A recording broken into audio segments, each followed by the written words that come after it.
Hello students. तो हम numerical देखने वाले हैं। इससे पहले हमने जो टॉपिक पढ़ा था वो था कि किसी बॉडी में खुद के वेट की वजह से कितना डिफॉर्मेशन आता है, तो उसका फॉर्मूला हमने डिराइव किया था। और अब उसके ऊपर एक दो न्यूमेरिकल करते हैं ताकि आपको फॉर्मूला का यूज़ कैसे करना है वो अच्छे से समझ में आए। ठीक है, तो हमने क्वेश्चन लिया है कि a wire of 2 mm² cross sectional area 12 newton weight hangs freely under its own weight. यानी एक वायर लिया हमने, क्रॉस सेक्शनल एरिया 2 mm² का, जिसका वेट है 12 न्यूटन, यानी उसके वेट की वजह से जो फोर्स लग रहा है वो 12 न्यूटन का है। ठीक। Find the maximum length of wire if it's extension is not to exceed 0.6 mm। ठीक है, यानी उसकी मैक्सिमम लेंथ हमें निकालनी है अगर उसमें एक्सटेंशन यानी खुद के वेट की वजह से 0.6 mm से ज्यादा एक्सटेंशन नहीं हो। ठीक है, यानी उसके लिए हमें एक मोडिफाइड इलास्टिक दिया हुआ है 150 गीगा पास्कल। तो हमें इसमें निकालना है कि इसमें डेल्टा एल अगर हमें 0.6 mm से ज़्यादा नहीं हो। ठीक, यानी डेल्टा एम एम यानी डेल्टा एल 0.6 mm से ज़्यादा नहीं हो। ठीक, तो कैसे करेंगे? सबसे पहले हम निकालते हैं कि डेल्टा एल कितना निकलता है अगर खुद के वेट की वजह से कोई बॉडी डिफॉर्म होती है। तो वो हमने निकाला था कि delta L is equal to W L upon 2 A E. ठीक है, हमने ये फॉर्मूला निकाला था। ठीक है, अब देखते हैं हमारे पास क्या क्या वैल्यू है।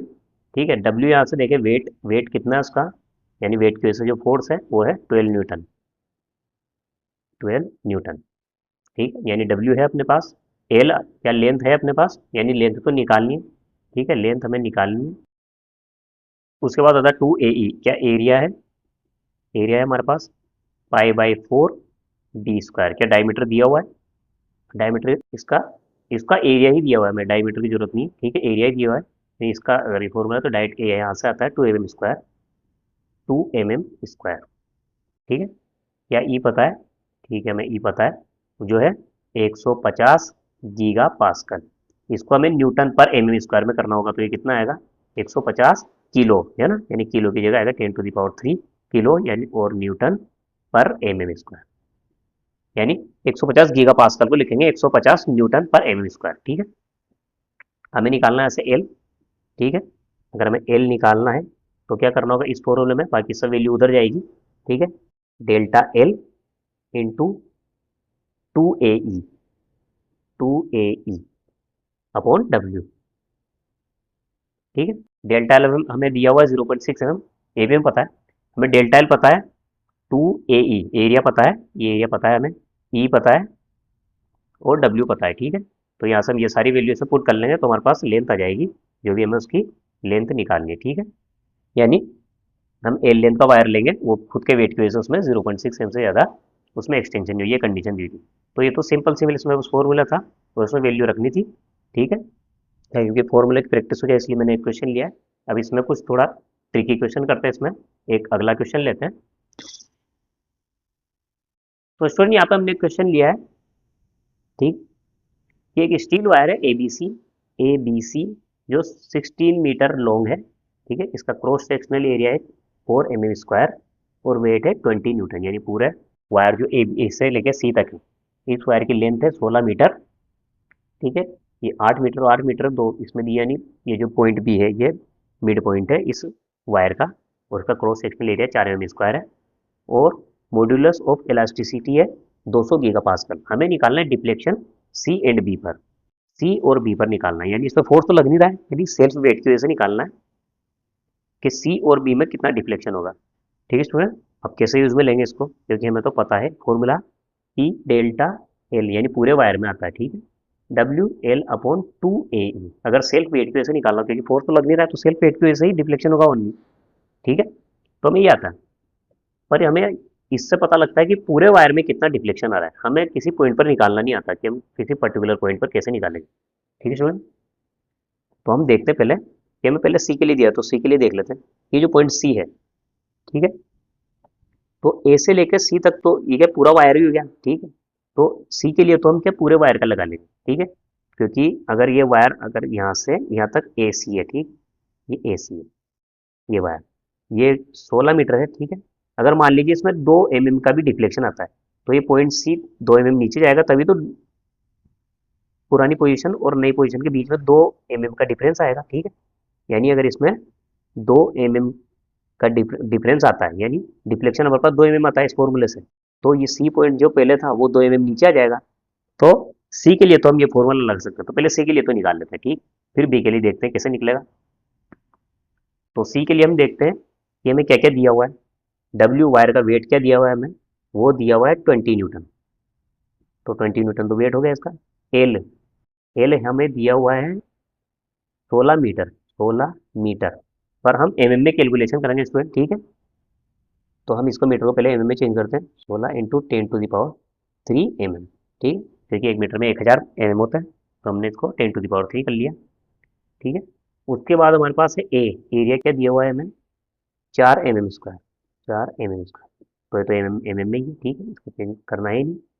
उसके बाद आता है ई, वो है 200 गीगा पास्कल, ठीक है। आपको स्टूडेंट ये ध्यान रखना है कि हर बार जब भी आप लिखो यूनिट को, तो अपने माइंड में लेके चलोगे हमें यूनिट कौन सी फॉर्म में लेनी है, तो सबको एक ही फॉर्म में चेंज कर लेना, ठीक है। अभी गीगा पास्कल हम न्यूटन और मीटर में काम, न्यूटन और एमएम में काम कर रहे हैं, तो इसको भी न्यूटन पर एमएम स्क्वायर में चेंज करना होगा। तो गीगा पास्कल को हम क्या लिख सकते हैं, अगर न्यूटन पर एमएम स्क्वायर में चेंज करना हो तो 1 गीगा पास्कल में होता है 1000 न्यूटन पर एम स्क्वायर, तो 1000 को तो लिखते हैं किलो, है ना, न्यूटन पर एमएम स्क्वायर, इस तरह से चेंज कर सकते हैं। तो हमारे पास सारी वैल्यू दी हुई है, डायरेक्ट रखनी है, तो इससे आ जाएगा हमारा पॉइंट सी पर डिफ्लेक्शन, ठीक है, या सी लिख देंगे, क्योंकि पूरे वायर में डिफ्लेक्शन निकालो या सी में डिफ्लेक्शन निकालो, बात बराबर है, ठीक है। तो यहाँ से तो निकल जाएगा कि डेल्टा सी में डिफ्लेक्शन आएगा, डब्ल्यू की जगह रखेंगे 20 न्यूटन आ गया, एल की जगह आ गया 16 × 10⁻³ आ गया अपॉन 2, और एरिया की जगह आया 4, ई की जगह आएगा 200 × 10⁻³ न्यूटन पर एम, ठीक है। ये सारी वैल्यू आ गई। 10⁻³ से 10⁻³ कैंसिल हो जाएगा, 2 से ये 10 टाइम्स कट जाएगा, 4 से ये 4 टाइम्स कट जाएगा, नीचे है 200, ये 4 जो है ये 2 बार कटेगा, ठीक है। इसको ऐसे करते हैं, 4 से डायरेक्ट ही काटते हैं, पूरा 4 कटेगा, 4 और ये कटेगा 50 बार, ठीक है। और उसके बाद आएगा इस 10, ये इसके आ जाएगी, ठीक है, ऊपर कुछ भी नहीं बचा है, ठीक है स्टूडेंट, यानी 1 बाय नीचे 5 बचा है ओनली, ठीक है। तो delta L C is equal to आएगा 1/5, 1/5 कितना होता है, अगर यहाँ पॉइंट लगाएं तो पहले पॉइंट या 2 mm, ठीक, तो ये आएगा 0.2 mm, ठीक है। यानी पॉइंट सी में तो डिफ्लेक्शन निकाल लिया हमने। पॉइंट बी के लिए क्या करेंगे, ठीक है स्टूडेंट, तो पहले पॉइंट बी को समझने पहले हम इसको मिटाते हैं, फिर देखते हैं इसको कैसे करते हैं। तो स्टूडेंट हमें क्या, अब बी का निकालना है, तो अगर हम वायर ए से बी तक देखें, ठीक है, तो हम इसको इस तरह से बना सकते हैं, वायर ए से बी तक बना लें, ठीक है। ये तो होगी इसकी 8 मीटर, ठीक है, ये तो पॉइंट ए हो गया और ये बी हो गया, हमें पॉइंट बी में निकालना है। तो वायर ए से बी तक तो सेल्फ वेट की वजह से आ जाएगा, और बाकी जो इसके नीचे जितना ही वायर है, ये क्या एक फोर्स लगाएगा, ठीक है, जो इसके नीचे का जो वायर है ये ओनली फोर्स लगाने का रोल करेगा, ठीक है। तो ये कुछ फोर्स लगाएगा, ये फोर्स कितना लगाएगा, ये लगाएगा जो इसका वेट है बी और सी का, ठीक है, वेट है बी से सी तक, कितना वेट आएगा, क्योंकि आधा वायर है, ठीक है, 8 मीटर ऊपर था 8 मीटर नीचे, तो ये W/2 लगाएगा, क्योंकि अगर पूरे वायर का वेट W है तो इसका आएगा W/2, यानी अगर ये है 20 न्यूटन का लगा रहा है तो 20/2 यानी आएगा ये 10 न्यूटन।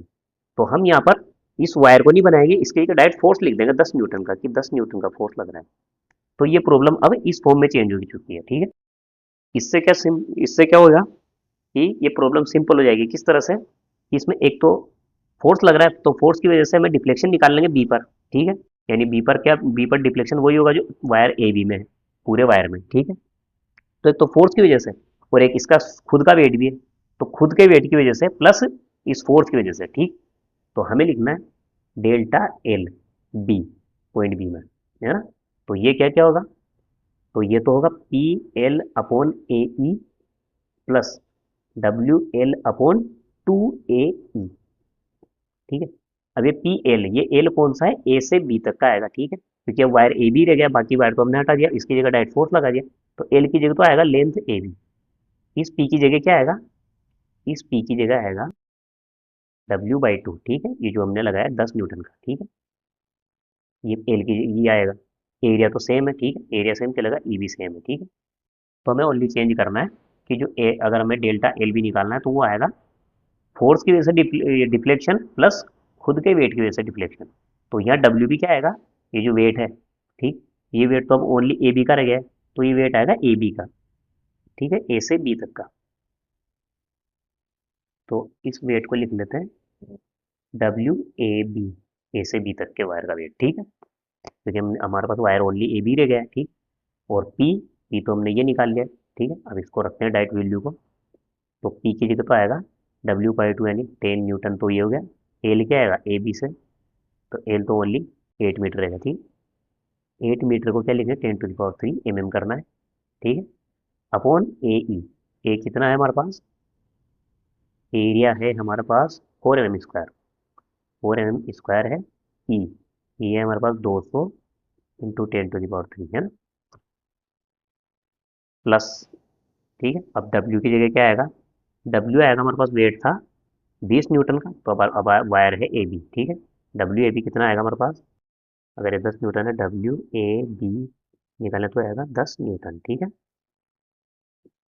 क्योंकि टोटल का 20 है, ये हाफ है, तो 10 न्यूटन लिखेंगे यहाँ पर। तो यहाँ पे भी आएगा 10, ठीक है, और लेंथ आएगी इसमें भी हाफ आएगी, 8 इंटू 10⁻³ अपॉन 2 आएगा, है ना। ए ई, ए आएगा 4 mm², ई आएगा 200, ठीक है। इन दोनों को सोल्व कर लेते हैं, पहले जो जो कट रहा है उसको काट दें, 10⁻³ से 10⁻³, ये 4 से गया ये 2 बार, ठीक है, 2 से गया ये 100 बार, और ये 10 की 1 0, यानी नीचे कितना बचा है हमारे पास, नीचे तो बचा है स्टूडेंट, ऊपर कुछ नहीं बचा है, 1/10 बचा है, ठीक है। अब यहाँ इसको भी करते हैं, 10⁻³ से 10⁻³, ठीक है, तो ये 4 से घटा 2 बार, ठीक है, इस 2 से ये वाला 2 गया, इस 10 से इसकी 1 0, ठीक है। तो यहाँ पे भी ऊपर कुछ नहीं बचा है, नीचे बचा है 20, ठीक है, 1/20, तो 1/10 तो कितना हो जाएगा 0.1 mm, प्लस 1/20 कितना हो जाएगा, इधर हो जाएगा, अगर ये हटाए तो 10 हो जाएगा, 10 यूनिट 1/2 है, 0.5 हो जाएगा, 0.05।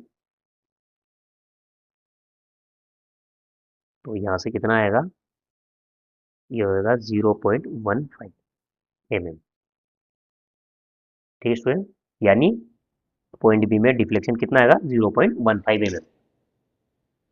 तो इसमें हमने ये एग्जांपल इसीलिए लिया था कि हमने टोटल वायर में कितना डिफ्लेक्शन था उसका फॉर्मूला तो बना लिया था, पर अगर हमें किसी पर्टिकुलर पॉइंट पे भी दे दिया जाए तो हम उस पर्टिकुलर पॉइंट पर निकालने के लिए क्या करेंगे, उसके बाकी का जितना भी वायर है नीचे का, ठीक है। अगर हमें अगर मिड में नहीं दिया होता, अगर कहीं और दे दिया होता, यानी हमें 4 मीटर पे निकालना होता, तो हम ये जो 8 मीटर है, ठीक है, अगर हमें इसका यहाँ पॉइंट डी मान लीजिए, तो हम क्या 4 मीटर तो वायर की लेंथ लेंगे, वर्किंग लेंगे, और बाकी जितना भी नीचे का वायर है उसका वेट ले लेंगे, ठीक है, बाकी बचे हुए वायर को फोर्स की तरह ले लेंगे, ठीक है, तो फोर्स की वजह से और खुद के वेट की वजह से, ठीक है, तो इस तरह से कर लेंगे, तो हमें वायर के किसी पॉइंट पर कितना डिफ्लेक्शन है वो हम इस तरह से निकाल सकते हैं, ठीक है स्टूडेंट। तो हमने सेल्फ वेट की वजह से क्वेश्चन करे हैं, उसके बाद हमारा अब नया टॉपिक लेंगे स्ट्रेस स्ट्रेस में, कि अगर किसी पर्टिकुलर स्पेसिमेन पर अलग अलग पॉइंट पर अलग अलग लोड लग रहा हो, तब हम उसको कैसे कैलकुलेशन करेंगे उसमें डिफ्लेक्शन की, ठीक है।